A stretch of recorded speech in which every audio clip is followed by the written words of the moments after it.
Phone tapping కేసులో మాజీ task force DCP Radhakishan రావుకు కోర్టు కాస్త రిలీఫ్ ఇచ్చింది. ఈ రోజు 4 గంటల పాటు కరీంనగర్ వెళ్లేందుకు కోర్టు అనుమతించింది.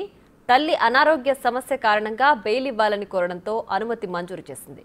దీంట్లో భాగంగా రాధాకిషన్ రావుకు ఈ రోజు ఉదయం 11 గంటల నుంచి మధ్యాహ్నం 3 గంటల వరకు కోర్టు నుంచి అనుమతి లభించింది.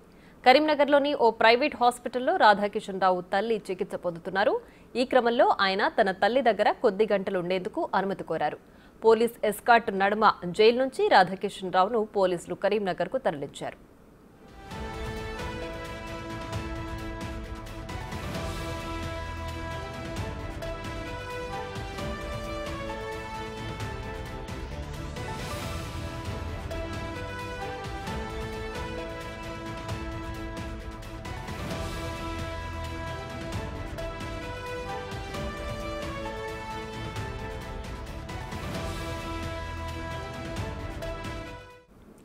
ఇక మరింత సమాచారం మా ప్రతినిధి శ్రీనివాస్ కరీంనగర్ నుంచి అందిస్తారు.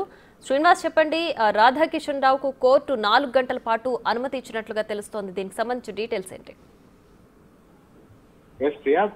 ఫోన్ ట్యాపింగ్ కేసు లోపల మాజీ టాస్క్ ఫోర్స్ డీజీపీ రాధాకిషన్ రావుకు మధ్యంతర అనుమతి ఇచ్చినటువంటి నేపథ్యం లోపల ఇటు కోర్టు 4 గంటల అనుమతి ఇచ్చిన తర్వాత తన కరీంనగర్ లోపల ఆసుపత్రి లోపల చికిత్స పొందుతున్నటువంటి తన తల్లిని కలవడానికి ఈ రోజు రావడం కూడా జరిగింది. ఇటు కరీంనగర్ లోపల ఉన్నటువంటి ఒక ప్రైవేట్ ఆసుపత్రి లోపల ఇటు అనారోగ్య కారణంగా ఆసుపత్రి లోపల చికిత్స పొందుతున్నటువంటి తన తల్లిని కలవాలని చెప్పి ఇటు కోర్టును ఆశ్రయించడం కూడా జరిగింది. ఈ నేపథ్యం లోపల ఇటు రాధాకిషన్ రావుకు మధ్యంతర బెయిల్ కూడా మంజూరు చేసినటువంటి నేపథ్యం లోపల ఈ రోజు జైలు నుంచి భారీ బందోబస్తు మధ్య ఇటు వాహనం లోపల పోలీస్ ఎస్కార్ట్ సహాయంతో కరీంనగర్ ఆసుపత్రికి రావడం కూడా జరిగింది. డైరెక్ట్ గా వాహనాన్ని సెల్లార్లోకి తీసుకెళ్లి ఇటు తన తల్లి దగ్గరికి పోలీసులు తీసుకెళ్లినట్టుగా తెలుస్తుంది. కరీంనగర్ లోపల ఇటు ప్రైవేట్ ఆసుపత్రి లోపల చికిత్స పొందుతున్నటువంటి తన తల్లిని 4 గంటల పాటు ఇటు రాధాకిషన్ రావు ఉంటున్నట్టుగా తెలుస్తుంది. తర్వాత 11 గంటల నుంచి 3 గంటల వరకు ఉండేందుకు అనుమతి ఉండడంతో ఇటు 3 గంటల తర్వాత మళ్ళీ తిరిగి జైలుకు